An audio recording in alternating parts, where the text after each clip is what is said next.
ये कक्षा 10 एनसीईआरटी का गणित का प्रश्नावली 8.1 का 9वां क्वेश्चन है। दिया गया है त्रिभुज ABC में जिसका कोण भी समकोण है। यदि tan A बराबर लिखा है 1/√3 तो निम्नलिखित के मान ज्ञात करना है। इसमें दो पार्ट है, एक है sin A cos C plus cos A sin C, दूसरा पार्ट है cos A cos C minus sin A sin C। तो हम सबसे पहले क्या करेंगे, समकोण त्रिभुज बनाएंगे। समकोण त्रिभुज पहले बनाएंगे तो इसमें जो है जो दिया गया है कोण B समकोण दिया गया है, कोण B समकोण दिया गया है, तो इसका मतलब कोण A और कोण C क्या होगा, न्यून कोण होगा। तो अब इसमें चूंकि दिया गया है tan A is equal to 1/√3 और tan A is equal to tan होता है लंब बटे आधार, तो इसका जो है लंब कितना आ जाएगा 1। लंब बटे आधार होता है तो लंब हो जाएगा 1 और आधार कितना होगा √3 और कर्ण कितना होगा, कर्ण होगा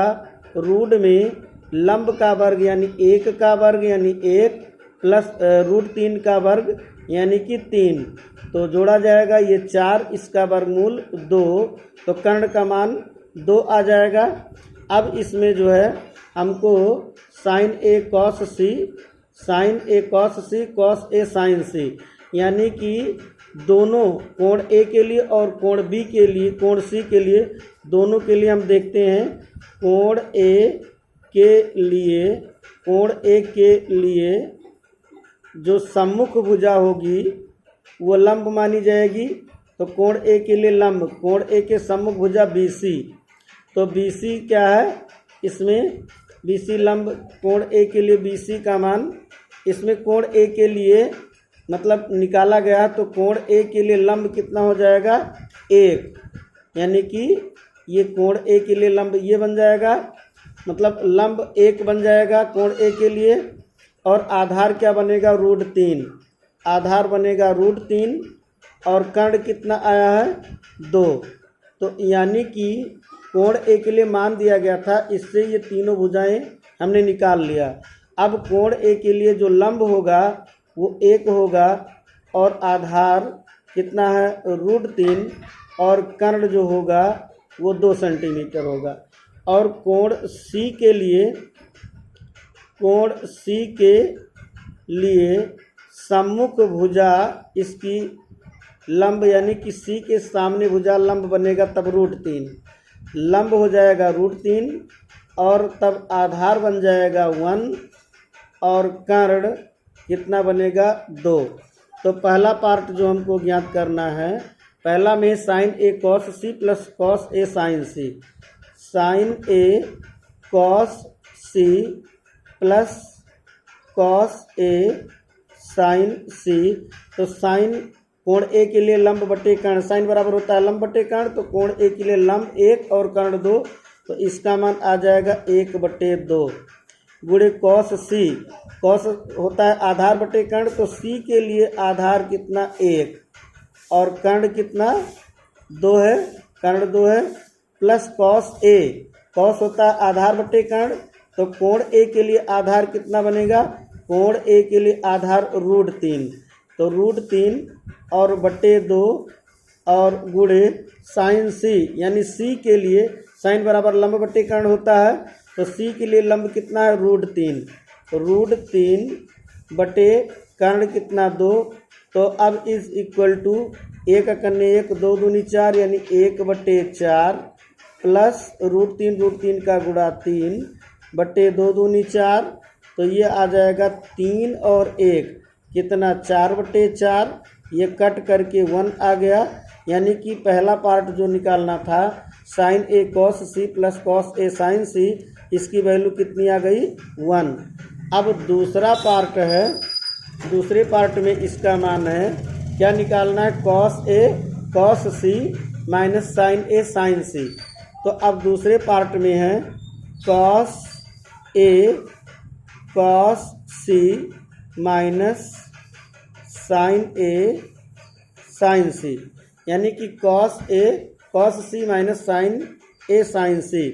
तो कॉस ए के लिए, तो ए के लिए हम देखते हैं लंब 1 आधार √3 कर्ण 2 हो जाएगा। तो कास बराबर आधार बटे कर्ण, तो आधार कितना है √3/2,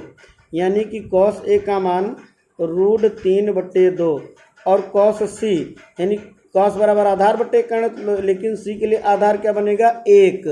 तो आधार बनेगा 1 और बटे कर्ण कितना है 2। साइन बराबर लंब बटे कर्ण होता है, लेकिन कोण ए के लिए लंब कितना है 1, तो लंब कितना होगा 1 और कर्ण 2 हमेशा रहेगा। साइन सी, साइन बराबर लंब बटे कर्ण, तो सी के लिए लंब क्या बनेगा, सी के लिए लंब है √3, यानी कि √3 बटा में कितना हो जाएगा 2।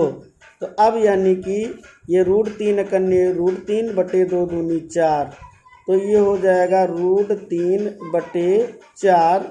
माइनस ये √3 कन्ने √3 बटे में 2 दूनी 4, तो √3/4 √3/4 ये कट करके 0 आ जाएगा। तो दूसरा पार्ट जो है cos A cos C minus sign A sign सी, ये जो है इसका मान हल हो करके 0 आएगा।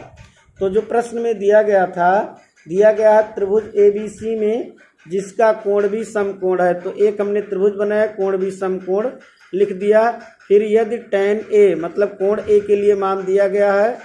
1/√3, तो मान ज्ञात करना था, 2 पार्ट है। तो इसमें जो कि कोण A के लिए दिया गया है 1/√3, तो tan लंब बटे आधार होता है, तो कोण A के लिए लंब 1 और आधार √3, तो कर्ण निकालेंगे। कर्ण होता है रूट में लंब वर्ग प्लस आधार वर्ग, यानी 1 वर्ग यानी 1 √3 वर्ग 3, 3 1 4, 4 का वर्गमूल 2, यानी कि कर्ण का मान 2 आ गया। अब हम कोण के लिए जो हमने निकाला है लंब 1 आधार √3 और कर्ण 2। अब कोण सी के लिए चूंकि इसकी भी ज़रूरत है, कोण सी के लिए इसका मान दिया गया है, तो सी के सम्मुख भुजा जो √3 है ये लंब हो जाएगा। इसमें कोण ए के लिए आधार बनेगा और लेकिन कोण सी के लिए लंब बन जाएगा √3, आधार बन जाएगा 1 और कर्ण हो जाएगा 2। तो पहला part sign A cos C plus cos A sign सी, तो कोण ए के लिए साइन बराबर लंब बटे कर्ण होता है, तो कोण ए के लिए लंब 1 और कर्ण कितना है,